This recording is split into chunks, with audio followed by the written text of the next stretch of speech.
namaste everyone. Welcome to the Cārvāka podcast. This is your host Kushalmehra. So UFC 306 was just completed, and it was quite an interesting pay-per-view. I was not having a lot of high expectations from this particular pay-per-view. The fight card, let's just say, was all right, but more than the main and co-main event, which were great. I'm not saying they were not good fights, but I think the prelims of this one was just brilliant. The prelims was so good. I saw all the fights, and nowadays I don't watch the fights live because the timings are just all over the place, and it's very hard to keep up with that. So I usually tend to watch them later on Sony 6, Sony Live or Sony 6, whatever it is. I just watch the recording, and I saw the entire event. So before we start all discussing the fights, what did you make of the venue? I want to first talk about the venue with you. So for those who don't understand, I think this is the first time the UFC has experimented with this particular thing. Um, so it was at the Spear, and UFC invested, from what I've understood, around 20 million to produce the show. Yeah. Uh, they had haptic feedback, and floor seats were 12,000 US to 17,000 US. Non-floor seats were 1,000 to 12,000. Really? Yeah, I yeah. thought the cheapest were like 3,000. That's what I heard. The Spear measures 366 feet tall and 516 feet wide. Total capacity was 18,000. The screen features 268 million video pixels with a 16K resolution, and the power required for the Spear is around what would be needed for 21,000 homes approximately.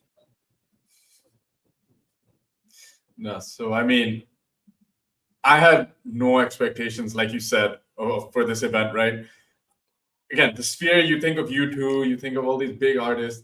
And just the week before, there's the performer, right? There's an artist called The Weeknd.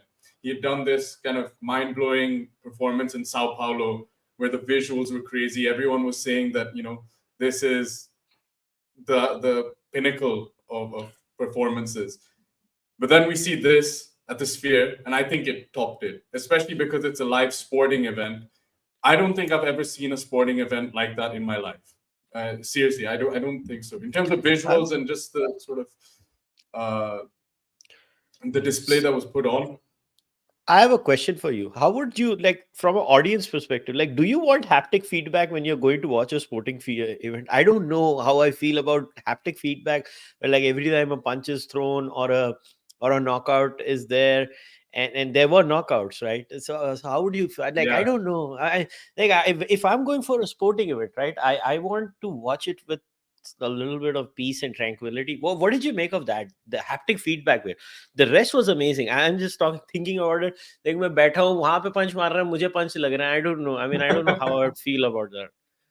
I mean, I'm just thinking if like, okay, here we had mostly bantamweights, flyweights, lightweights.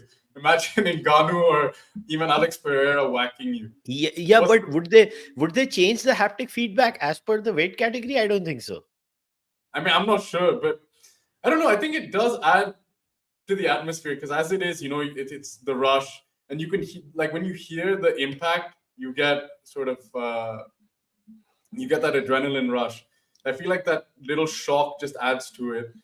Um, and yeah, I would personally like it from an audience standpoint. I don't know about you.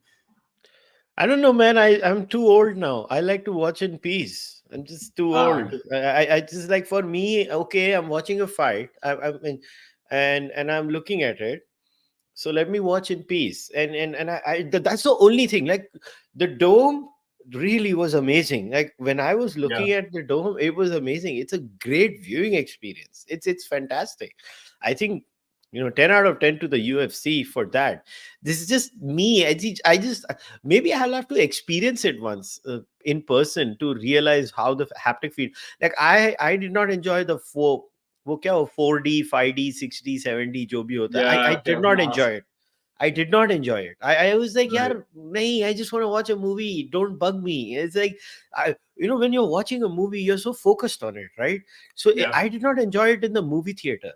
So I don't know how I would enjoy it in the sporting event. I could be completely wrong because I love the sport so much. I would end up having more fun. So I don't know. See, in your case, you get punched for a profession, so it's a very different thing. No, I think that might be why I enjoy it, because especially I've been cage side and obviously on the receiving end.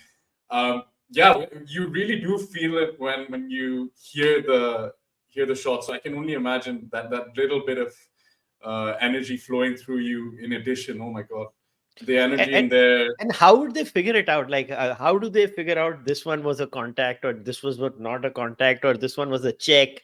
Like, basically, the idea is two bodies touching, and they give you haptic feedback, right? They can't decide whether it's a Yeah. check or whether it's a punch. Like, that's impossible to do it live. And what about takedowns and all of that, right? Like when he makes the Yeah. collision for a takedown. Yeah, I'm not sure. I actually don't know how they did that.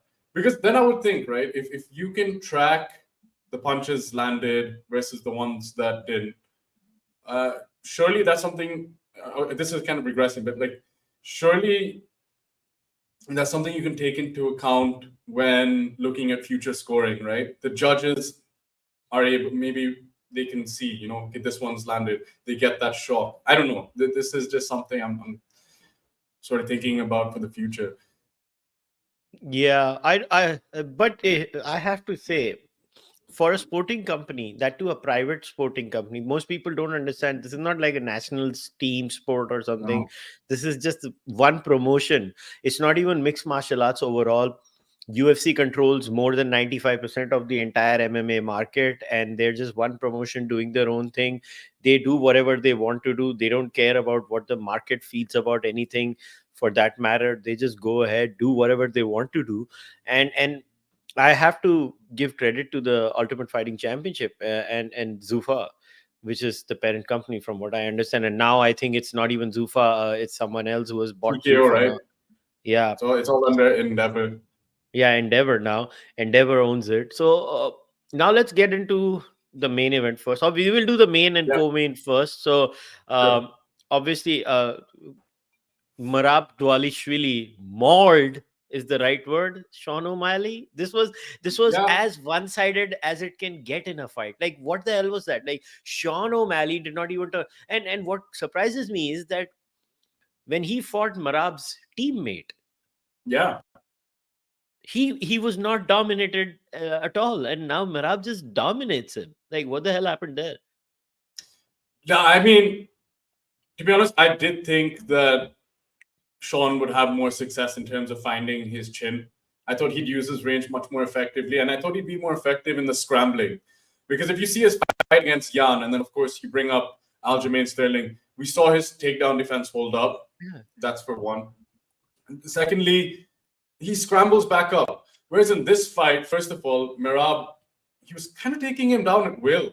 It didn't look like he had any real trouble getting him down. And when he was down, he was I don't know what Herb Dean was thinking, because Merab was landing shots from the top. He's making him carry his weight, putting him in uncomfortable positions. So yeah, I don't really know. I would just say that the difference with Merab and Aljo's approach is that Aljo was making impact with the takedown, but then he's taking him to the fence.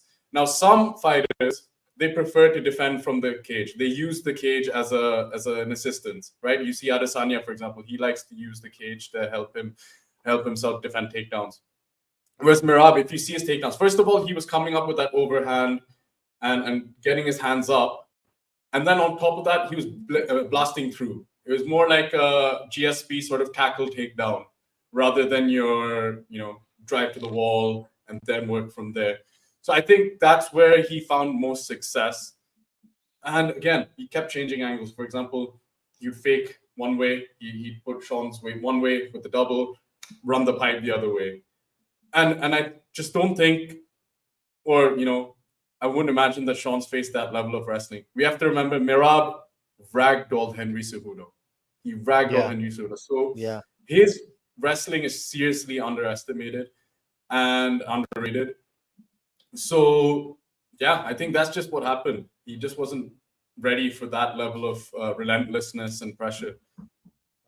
So what makes Mirab effective is this? an attribute to his fitness and that he's in the right weight class. Unlike Aljo, clearly was in the wrong weight class. He should have fought in the weight class above that, which he's doing right now, by the way, after he Yeah, lost his title. But and he looks good. and he looks good there because I just think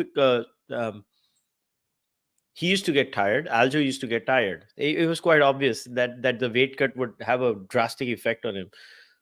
Merab, other than the last 45 seconds, I would not even say minute of the fight, the Yeah, last 45 seconds of the fight, where he got that strike on the body and he was yeah. clutching onto his stomach. He was hurt. It was quite obvious. What he was Merab good. was hurt. He was hurt, and it was the kick that eventually got to him. Uh, Hmm. First of all, do you think there is anyone who has a better cardio than Mirab today? I mean, Kobe Covington used to be known for his cardio, but I Yeah. think nobody comes near Mirab Dvalishvili, right? Look, I mean, how many, what was it, 40, 50 takedowns he tried against Peter Yan? I Hmm. mean, he has the record, right, for the most takedown attempts. If anyone has even tried to do 40, 50 takedowns in practice, right, just in one shot, let alone in the middle of a fight where you're striking, you're trying to hold the guy down, there you've got a scramble going on. That is insane. That requires a different level of fitness and a different level of cardio. So yeah, if you ask me, I think he's got the best cardio in the game at the moment. I mean, of course, people will say Max Holloway, Yeah. but Max Holloway doesn't Yeah, but he's wrestle, not and I wrestling, right? Yeah, yeah, you need a different kind of cardio for wrestling. That's just about it. exactly. Yeah, so I think he has a very good case for that because again, he doesn't look like he tires out. Everyone, like the commentators have even saying it on the live broadcast. He's not taking one deep breath. He doesn't look tired. By round 3, 4, you'd think he'd slow down, but he maintained that same pace from start to finish, and that's just insane. Where does Sean O'Malley go from here? You know what? A lot of people are like, "Oh, he's done," or like, he's a fraud. This that. I don't think so. I disagree completely. I think that look, he knocked out Aljo fair and square. He got back the loss against Cheeto. And if we're gonna say Umar is against Merab next, I think we have a really exciting fight with Sean O'Malley versus Corey Sandhagen. I think that's the fight to make. Two very exciting fighters. Corey can mix it up now. We've seen him with his grappling evolution. That has to be the next fight, and I would love to see it. I don't know about you. Yeah, because I was just looking at the division. It's Umar Nurmagomedov is number 2. Then you have Yeah. Piotr Jan, Corey Oh yeah. Sandhagen, Davison Figueredo. Umar gets the next shot, and if Figueredo is able to stay undefeated or whatever Yeah. little he's doing, then he's getting the next shot after that. Oh, 100%. Yeah, yeah. I Because mean, yeah. Sorry, you're saying. yes, there's no one else. I mean, Song Yadong, maybe if he wins a couple of more fights, because the entire Mhm. division is pretty much cleaned up now. Yeah, yeah. That's the thing. Like you've got Figueredo. He's a former champion in another division. He now come up. He's looking good, and I think that there's a few fights in the top 5 that are exciting, and they'll probably end up. It'll be like the lightweight division where they're all just fighting each other in the top 5. But again, I think Corey Sean is a fun fight, and then you've got perhaps Jan versus Figueredo as well. That would be a fun fight as well, and then of course Umar versus Mirab. Yeah.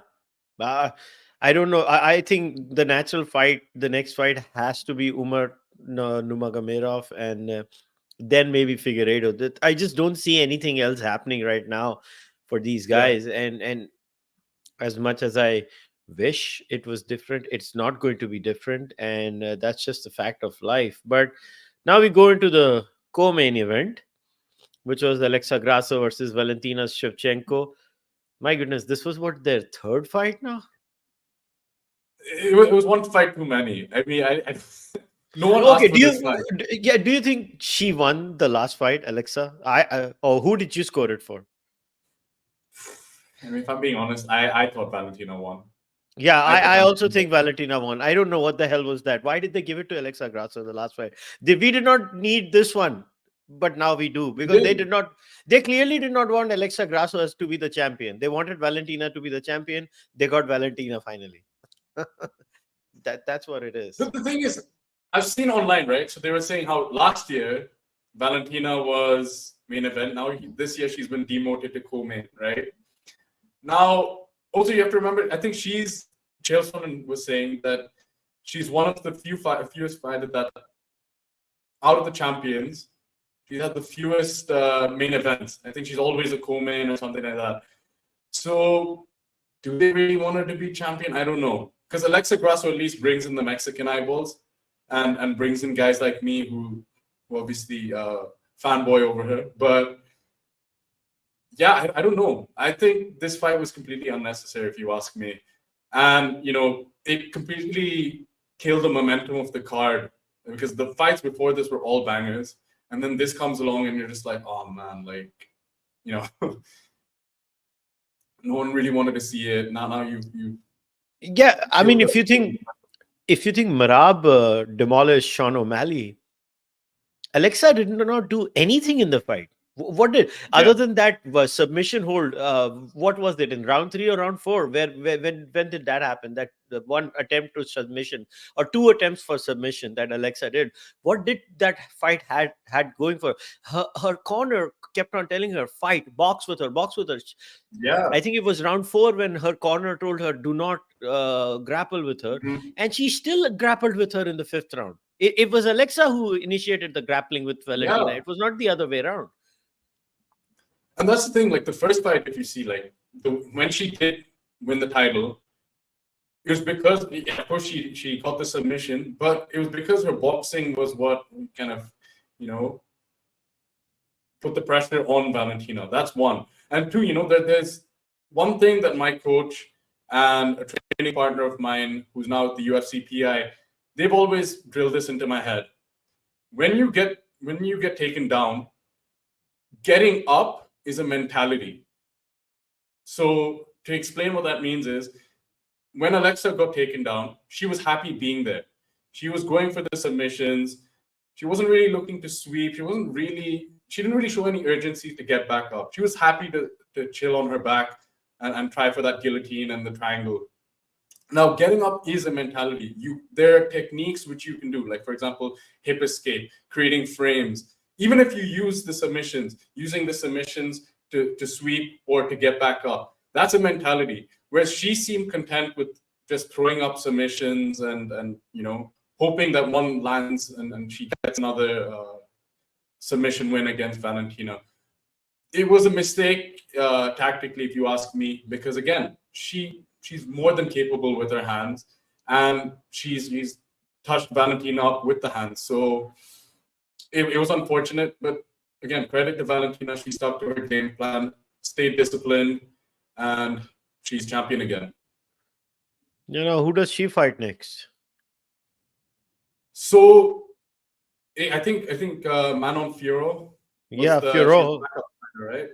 Yeah. Yeah, I think that's the obvious one. She's on a tear, and she's somewhat exciting. She kickboxes, stands up, which is exactly what fans like to see.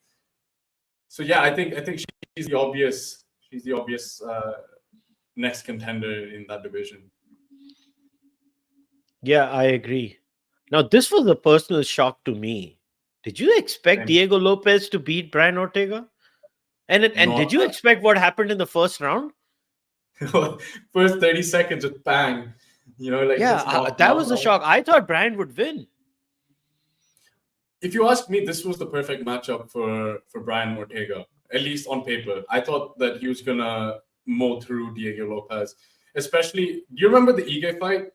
Yes. Yeah, how in the 3rd round, like Lopez was in real trouble in that fight, right? Yeah, I thought something similar would happen to Lopez in this fight, because Ortega, he's willing to bite down on the mouthpiece. He's willing to get into a scrap, and again, his grappling is one of the best in the UFC, or at least in his division. But Lopez, oh my god, every single round, not only did he drop him, it seemed like he wasn't afraid of the grappling. In fact, he was the one initiating the grappling exchange. I think he's the only one that got a takedown out of the two, right? So that just shows his confidence in his own grappling, which is not surprising because he has many submission victories. But then every round to drop a guy like Ortega, who has, I mean, what about that chin? What about that chin? So yeah, I think that was a real shocker for me. But that being said, what's next for Lopez? And you know, I have something to say on that, but I wanted to get your thoughts. I mean, what is it? I mean, I'm just trying to see where does he fit into the entire division. I mean, Max gets the title shot. Yeah, I mean that's lined up next, right? Yeah. So Diego fights Volkanovski. That's the best bet. What else is he supposed to do? Tell me. What? Where does he go? He fights Volkanovski, or he can't fight Ivloev because he's below, And he or fought Evloev Adnan already. Oh, bless you. Yeah. or No, he's fought Adnan Evloev. or Oh yeah, Adnan. that's the thing. But they're all He's in a ranked bit. below him. That's the problem. They're all ranked below him. But it's strange because I mean, of course, it was on short notice, but he has fought Evloev, and Evloev beat him. And now Evloev is gonna fight, I think, Aljamain Sterling next. So, and if Evloev wins that, right, he's undefeated. He's on this long streak. If he beats a former champion, obviously it was bantamweight, but if he beats a former champion now and extends that win streak, undefeated streak, he has to be next for the title. He has to be. I would think it's insane for him not to get the next shot. Or they rematch them. Yeah, I suppose Lopez so. versus Evloev, the winner of that fight now gets the next title shot of the winner of, let's say, Max and Ilya. But I'm just thinking, like, if you're Evloev, yeah, you've beaten the former champion of the bantamweight division in Aljo, right? And again, you're undefeated. Do you even take that fight with Lopez? If I'm Evloev, I'm like, why? I've already beaten this guy. Yeah, I but should this be is going Dana for it. White and this is the UFC. Nobody gets what they want. That's true, especially if you're a wrestler. Especially Yeah. if you're a wrestler that likes to You take people down. you don't get what you want. I mean, he's not gonna get what he wants. He has to fight. That's a given, in my opinion. I don't know what you think. Right? No, now we have Merab as champion. We have Bilal as champion. Could you imagine what Dana would feel if we have Oh, he must Evloev be as popping depression pills right now. oh man, that would be horrible. And then you just go into light heavyweight as Uncle Ayav as the champion there. Oh god. Yeah. I don't know. I think Lopez, as good as he is, of course, he has finishes whether it's knockout or with submissions. But I do think that a guy like Topuria or Holloway would piece him up because in the third round we did see Ortega start to find some sort of groove. He touched him up a bit, and then yeah, obviously we saw the Ige fight. I think Topuria would take his head off, to be honest. I don't disagree with you. But hey, but Diego Lopez really fought a great fight. I think it was a fantastic performance and credit to him. Then in the lightweight division, Ribovitz versus Zelhuber, again by decision. Esteban won. That was a good fight. But I'll tell you which fight I enjoyed more. Did you see the Osborne Rodriguez fight? No, I did. But how are you gonna gloss over that fight just like that, man? Oh my god, I mean, it was that great. Ribovitz versus Zelhuber was amazing, but I enjoyed the Osborne Rodriguez one more. I wanted to talk about both. no, fair enough. Yeah, no. But, did you watch the press conference beforehand? No, I did not. Oh, the Rodriguez went nuts. Like I think Osborne basically forget what he said, but Rodriguez for a good like 5-10 minutes just went on a complete rant in Spanish. Started obviously cussing him out, and I mean, you just knew that Rodriguez was going to come for this guy's head. You start the first minute. What happens? He gets dropped, and then that triangle attempt. I have no idea, zero clue how this guy got out of that triangle, because he was not only hurt, but man, that triangle was tight. It was real tight. And then, you know, the next round, we see him like he gets taken down. He obviously gets put in a guillotine, gets out of that. Again, from a bad position, he turns the tables, lands ground and pound. Third round again, it's an even round, gets taken down. You're like, all right, that's it. Somehow manages to get back on top, lands nasty ground and pound. And we're talking about Mexican Independence Day, and through the event, we were talking about the Mexican fighting spirit. This guy, I mean, that was it. That was it. Every single round, he fought through and just found a way to win. So I think he really embodied the Mexican spirit in that fight. Yeah, I thoroughly enjoyed that fight. Okay, but now let's talk about Ribovitz versus Zaluber. So, your views on the fight? I mean, I want to ask how you scored that, because to be honest, I could score that fight. I don't know who won that fight. It's very hard. It's one of those fights. Whosoever is given the fight, you're like, okay, fine, I can see the case for it. So I had a question, right? Like, because this is subjective, and this is sort of open to yourself and the viewers. Because in the third round, right? So again, like you said, it could be open to anyone. But in the third round specifically, Ribovich gets hit with a really nasty elbow, right? A hard elbow, gets dropped. But then obviously after, I think in the third minute or 2.5 minutes into that round, the tides turn. And you see, I don't even know how to say his name. How do you say his name? How do we say his name? Zaluber. Yeah. My bad. Yeah, so you see Zaluber, he's wobbling around the place. I don't know how he stayed up on his feet. He's getting rocked with shots, and he's just rolling with them, just finding a way to survive. Now, again, he's on his feet. He's wobbled, of course, and then he recovers, and then they end up having a back and forth again. How do you score that? Like, do you put more weightage towards the nasty elbow that dropped Ribovich, or do you kind of score in favor of the wobble and the barrage of punches? The drop. Yeah. Yeah. Because I in I boxing, think I know boxing rules. I was thinking boxing rules. you Boxing, were right. the drop counts. Nothing else counts. In fact, in boxing, once you're dropped, you get 2 points deducted in that round as a default, right? Yeah, 10-8, right? It's automatically a 10-8. Yeah, it's always a 10-8. Unlike MMA, MMA does not have that 10-8 rule. So in boxing, let's say, because since you're the boxing guy, in boxing, let's say that same situation happened. Even if it's a drop, you see a guy wobbling and he's just getting pounded on. Yeah, but he didn't get dropped. But he didn't get, okay. So then who gets the round? The guy who got dropped, he loses the round. Okay.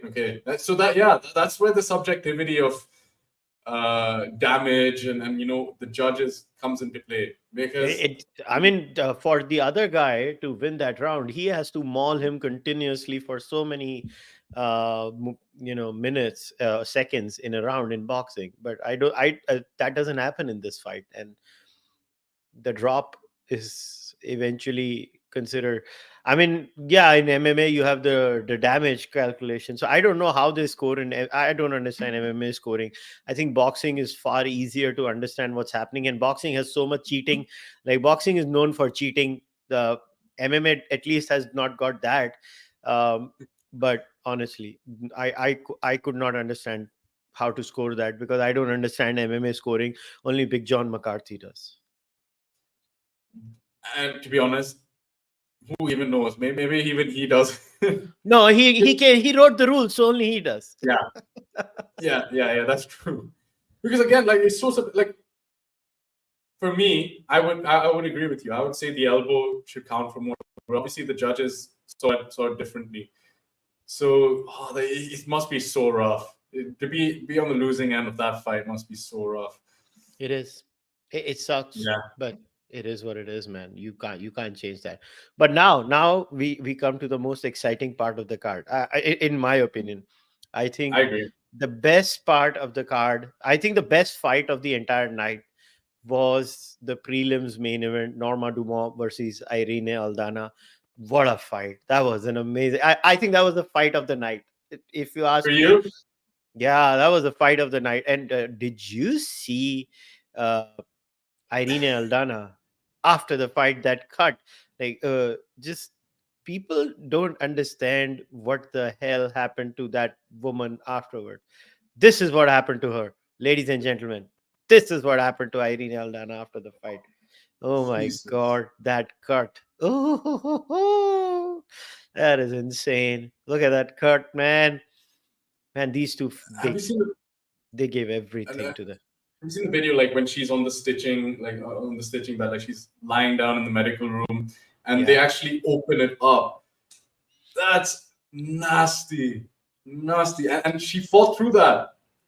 People forget she fought through it, despite having it that. was a head strike too, right? That got to her. And Yeah, I what think exactly? I thought it was an elbow or something, but it was a no, no, punch no. Head. apparently. She was going out Oh, and she walked in and head strike. oh, that's so unfortunate. That is so unfortunate. Because I mean, that definitely has a part to play in the outcome of the fight, right? You can't tell me that you've got part of your face hanging off Yeah, and you can fight the same after that. You really can't. And the fact that she fought on, that's just the veteran spirit that you see in Aldana. yeah. I don't know if I've ever seen a nastier cut in MMA. Crazy, crazy, It's crazy. not. I think this was the best fight of the night for me. For me personally, this was the best fight of the night. Both the women fought so well. And I've always said this. I don't watch women's cricket. I love women's MMA. I think women's MMA is Yeah. amazing. You have the best fights. For the greatest fight I've seen in my life, men and women, one of the best is Zhang Wei Li versus the Boogie Woman. Oh my God, what a Oh, fight! The first one, not the second one, the first one. What a fight! yeah, That yeah. was 5 rounds of absolute mayhem. And oh, ho, ho, ho, that was one of the greatest MMA fights I've seen in my life. Those two women gave it all. And and it's just it's amazing that Zhang Wei Li still is Yeah. going strong after that fight because ooh, And she got KO'd after that, right? Didn't she? I think yeah, she got a head kick knocked out by Rose. Was that before or after? I I think forget. it was before, not after. I think she I think that was before that. But yeah, I mean Zhang Wei Li is amazing. She's Zhang Wei savage. Li, she is amazing. The next fight was Ignacio Bahamondes, who basically knocked out Manuel Torres in the first round itself around minute 4. So that was a great fight. That was a good TKO for him. The other strawweight fight where Ketlin Souza won by submission. What did you think? Yasmin made that was a big mistake from Yasmin. I mean, to get submitted the way she did, that was a very, very, very bad mistake.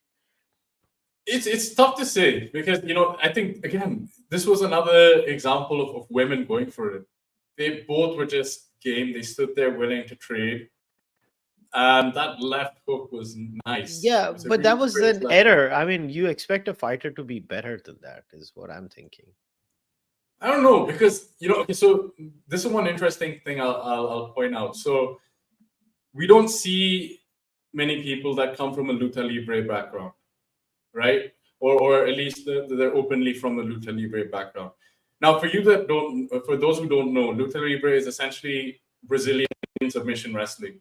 So in jiu-jitsu, the emphasis is more on the control position before submission, right? That's typically the way jiu-jitsu works. Now, in luta libre, your priority is getting that submission. So you're mostly taught how to finish submissions and go for the finish.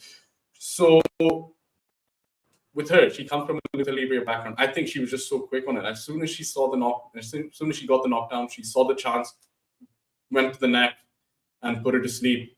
So yeah, I think that's just where that finish comes from. Fair enough. Fair enough. Then obviously you had uh, Edgar Chiares and Joshua Van. Joshua Van won that fight by submission. And in the early prelims, okay, what did you make of Raul Rosa's comeback against So, Quailang Aori, the decision? so I have a question. What are your thoughts on Raul Rosas just in general? Like we'll talk about the fight, but in general. Well, it's okay. I mean, I think they overhyped him. You think? Yeah, I mean he's a good fighter. See, if you are at this level, you have to be a good fighter. But I think they just overhyped him too early. I think But okay, the the reason I'm asking, right, is I've seen a lot of people say this as well online. But my question to you is then, he's 19. He's yeah. 19. Youngest UFC fighter ever. Is he like, I don't know how it's a bit tough for me to read that this guy's getting too much hype, especially he's got 3 performance bonuses out of his 5 fights, right? 19 years old, and he's finishing people. And you know what? He's not been given. Look, there's no easy fights in the UFC, so he's not been given any easy fights. And even if he was 19, man, he should be an amateur. So I don't know. I think it's a bit harsh when people kind of see he's But I overhyped. think it's harsh on him and his life and his career. They should not be putting him in such a position. My whole point is they should not be putting him in such a position. I think it's unfair on him. People are not realizing what they're doing to these fighters, putting them in such tough scenarios. And um, I mean, she said a fighter's mindset is such that they will fight come what may because their minds function in a very different way. A fighter's mindset is very different than, let's say, any regular person's mindset, and that's been a consistent problem in my opinion. That some of these fighters, they should be groomed more before they come, otherwise they take unnecessary damage. In my case, I think what's happening with Raul Rosas Jr. is, I think, is the kid is taking unnecessary damage. In my opinion, he is, and should not be putting him through that. For me, it's more of a fighter's safety thing, because when you're young, Yeah, you just tend to not care. And I think it's not fair. I think after 20, 21, 22, when you're much more mature as a fighter, there are very few who are young and are at that level. John Jones is once in a 100-year period. all the way. Or GSP was much older when he matured as a fighter. George St. Yeah, Pierre, he was much older. So usually what happens in fighting is your peak prowess as a fighter is after the age of 25 up to the age of 30. That yeah, is your peak as a fighter. You just have a 5-year peak, that's it. After that you fade off, and before that you're just learning. And yeah, unlike boxing, where fighters are protected, yeah, people don't realize fighters are protected a lot in boxing. They're given easy fights, easy fights, easy fights, easy fights. And then they're thrown into that one major fight. That's just the boxing culture. Uh, UFC, for that matter, does not do that. Mixed martial arts does not protect a fighter, which is something which can be a good and a bad thing. Because good in the sense that, okay, fighters have to kind of do whatever is there that they're supposed to do, because they're thrown into the dark end or the deep water. But at the same time, I think a lot of youngsters who cannot handle the damage and stuff, I think they should not enter UFC. They should go to other promotions, build their stock up, fight some fighters there, then come to the UFC, is my opinion. But such is the market dynamic of mixed martial arts, where almost 95% of the market is controlled by the Ultimate Fighting Championship, and no other promotion really competes with them. And that creates these scenarios which I feel are unfair, because one championship has kind of gone off the rocker. You don't even trust the numbers they put on. And PFL bought out Bellator, and they are where yeah. they are. So the state of the industry is what it is, and basically UFC is doing whatever it wants to do in this industry. It's basically not mixed martial arts; it's Ultimate Fighting Championship. That they control the market. And uh, I think it's. I don't know. I don't like the idea of very young kids coming in UFC. I think they should go in Yeah, other divisions. Now we've covered this, but before we talk about the upcoming card, uh, so one announcement. I don't know if you followed. Mighty Mouse has retired. So another yeah, great legend of the game has retired, and he won his last fight. So that was good, and he's not coming back. I think his loss to Henry Cejudo. After that, he was in the one championship, and I think he lost one fight in the one championship, if I remember correctly. But he had a great run in the one championship. He got the title there too. And he yeah. did those mix and match fights where Muay Thai one round, MMA one round. He did all sorts of things over there, which was Rotang. very interesting.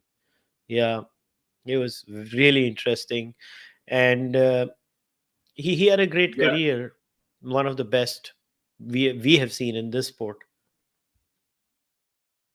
yeah. No, I think it's important you bring this up because I think a lot of people, especially fans that have started watching it in more recently, uh, this guy cleaned up his division for many years, right? This guy was good everywhere, and yes, he lost in one FC, right? He did lose, but he got knocked out with a knee that he wasn't used to, right? I think he was a downed opponent, if I'm not wrong, and then he avenged the loss in the exact same fashion that he lost it, which is insane. And then to fight Rodtang in a mixed rules match. Look, even people who are trained in Muay Thai don't want to fight Rodtang, right? Mm. In a Muay Thai fight. This guy from MMA is coming in and going into Rodtang's world. Obviously, put him to sleep eventually, but to me that just shows his the level he's at. He can strike with anyone.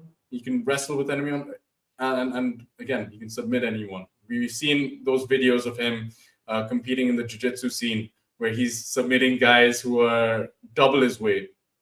Right? Fantastic. What a career. What a career. And I think he's definitely top five of all time.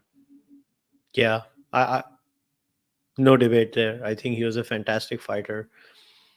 The transition to submission.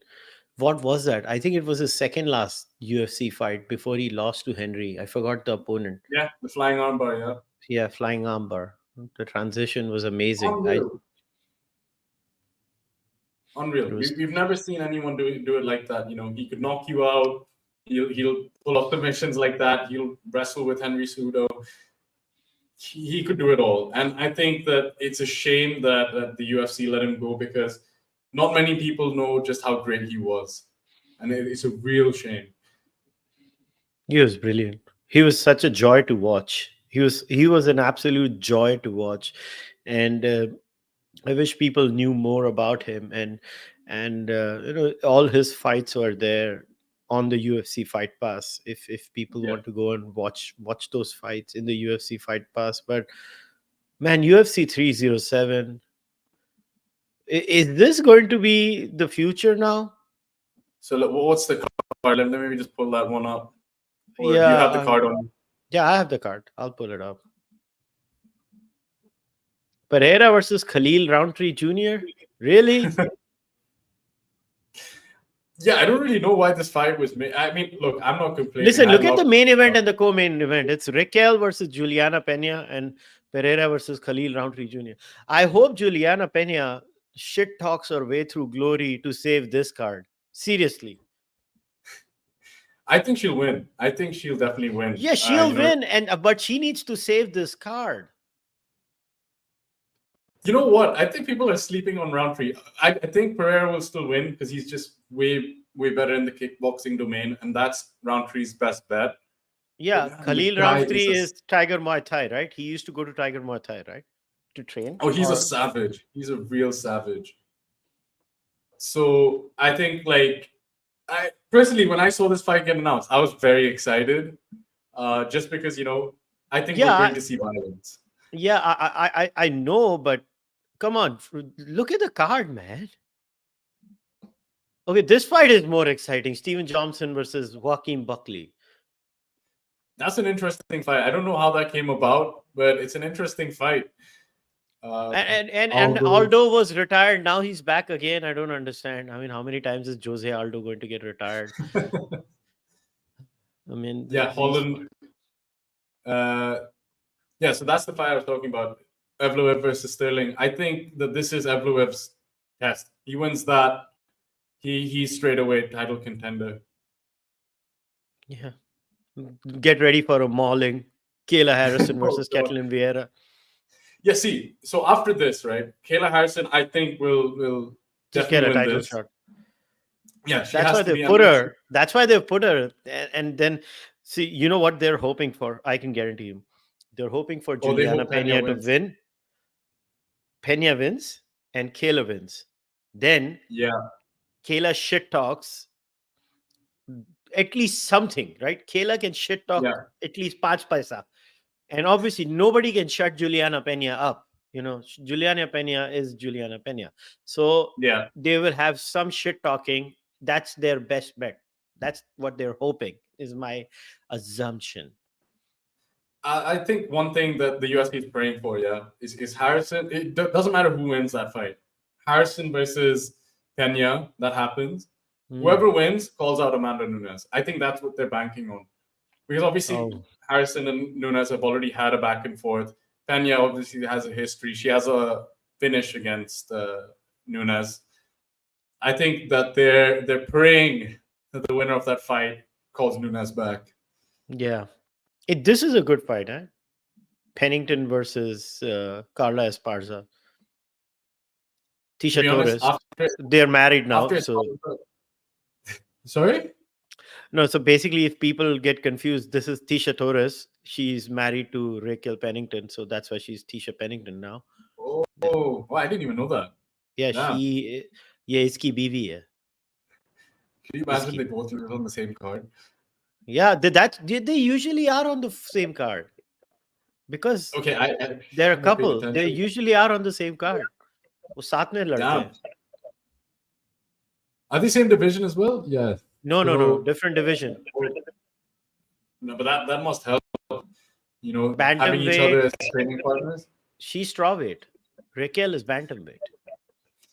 Look, I'll be honest. After the last Esparza fight with Nama Yeah. Yunus, I never want to see her fight again.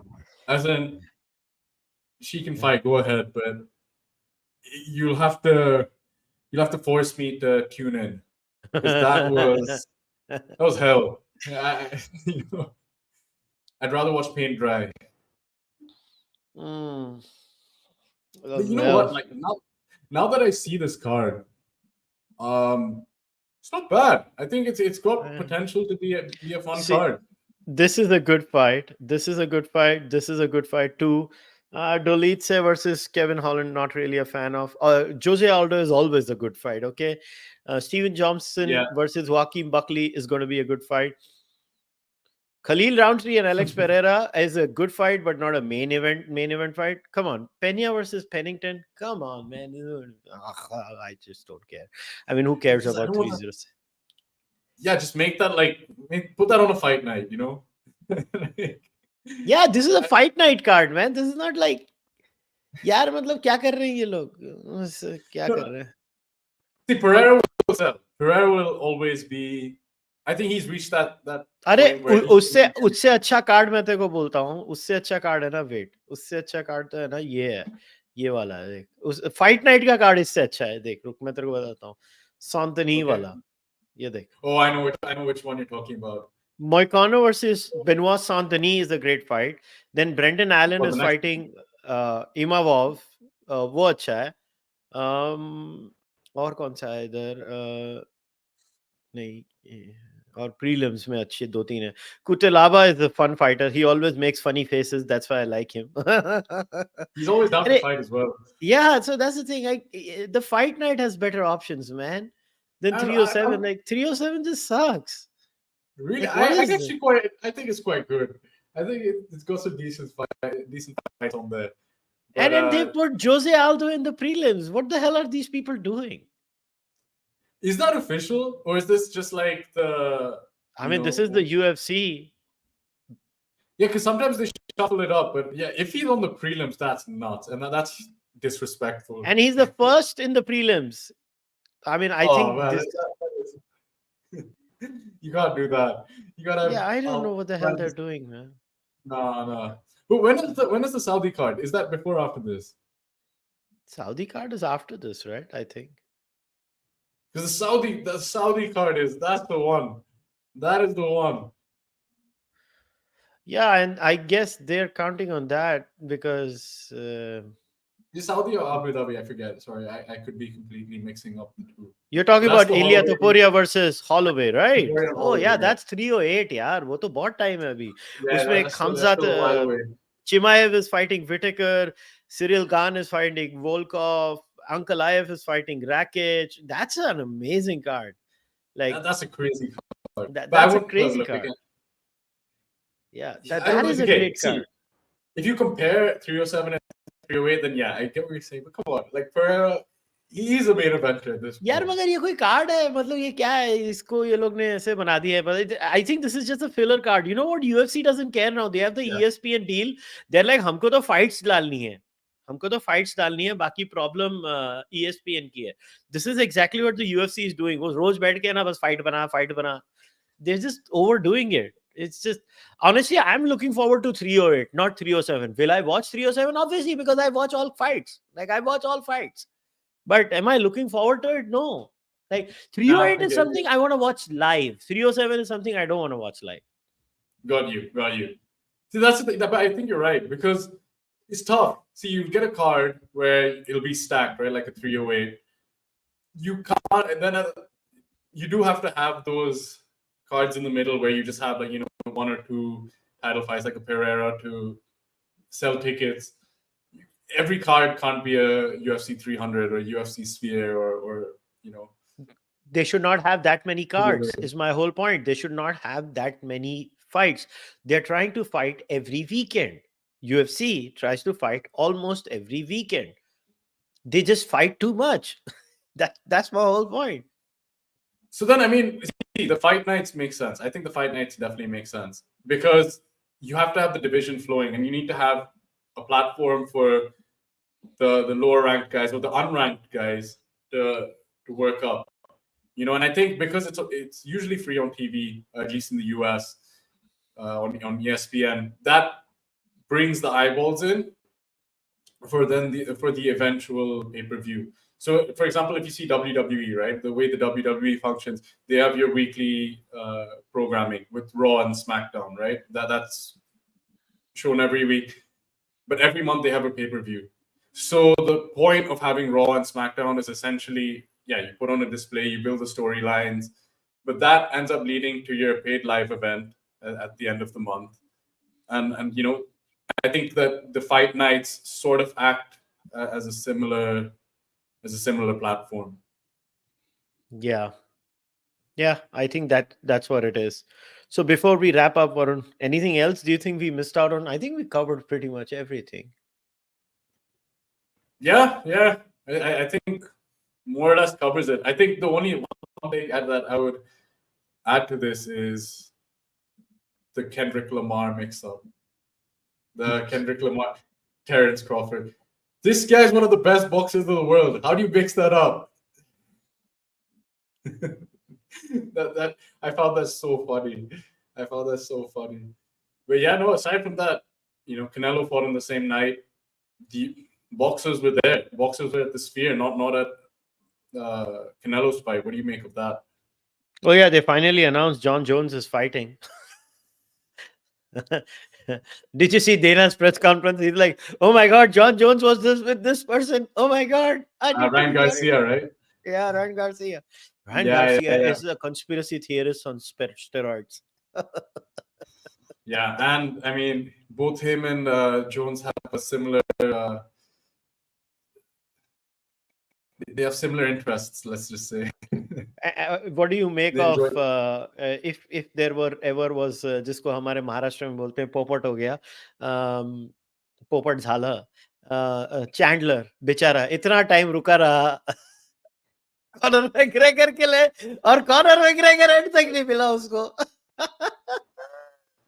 Yeah, but it makes no sense because now McGregor, he's like, yeah, I'm back to training. I'm like, dude, you broke your toe. It took you like what 2.5 months to get back into training, whereas Pereira with a broken toe is out defending his title. So there has to be something in the background. Connor's not fighting. You don't think? You don't think he'll ever come back? Nah, he's not fighting. He's too comfortable, man. Why would he fight? He doesn't care. He doesn't care. But it's the adrenaline. It's that like the fight night, that adrenaline rush, the crowd screaming your name, just getting into the fight, the media kissing your ass for months and after. You don't think he misses that? No, I don't think so. He's Nah, doing movies. He's selling products. He's selling merchandise. He's a billionaire. He doesn't give a shit. He's done. I don't think so. He's gonna fight. He just had I nothing think to he prove, will. and he's no longer the Conor McGregor that is. The sport has moved on from him. The sport is bigger Yeah, than Conor McGregor now. that's you know what you say that, and I'm glad that you've said that because first of all, it's true. Secondly, it's encouraging because when he kind of did step away from it, there was a period where you're like, okay, who's the next big star?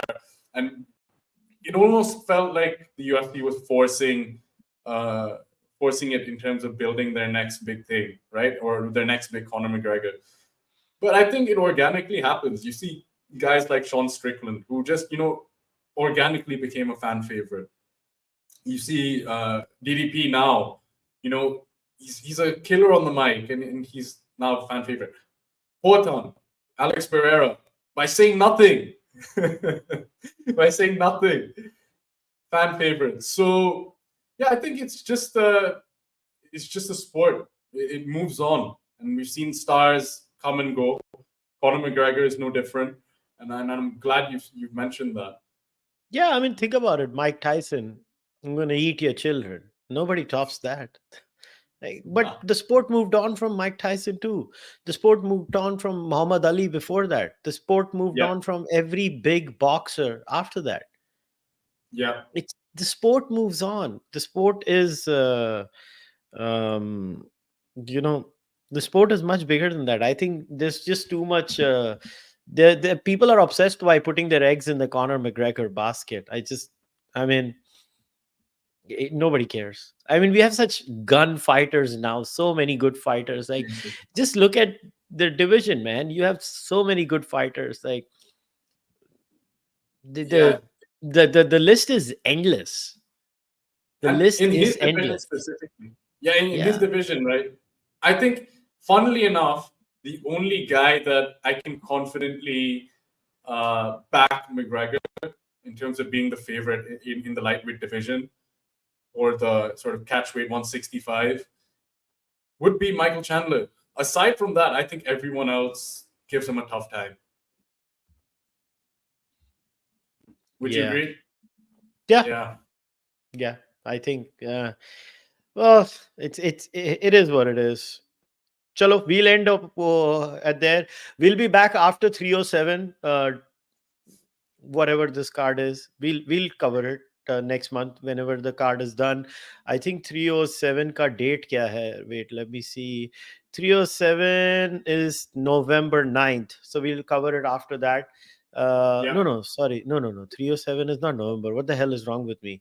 October I come October 24th or something. October 5th. Sorry, October 5th is Oh, 307.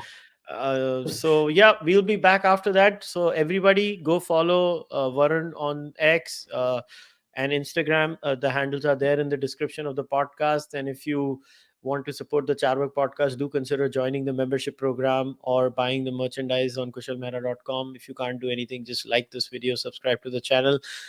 And if you're an audio listener, do give us a rating on the audio platform. I'll see you guys next time. Until then, take care. Bye bye. cheers.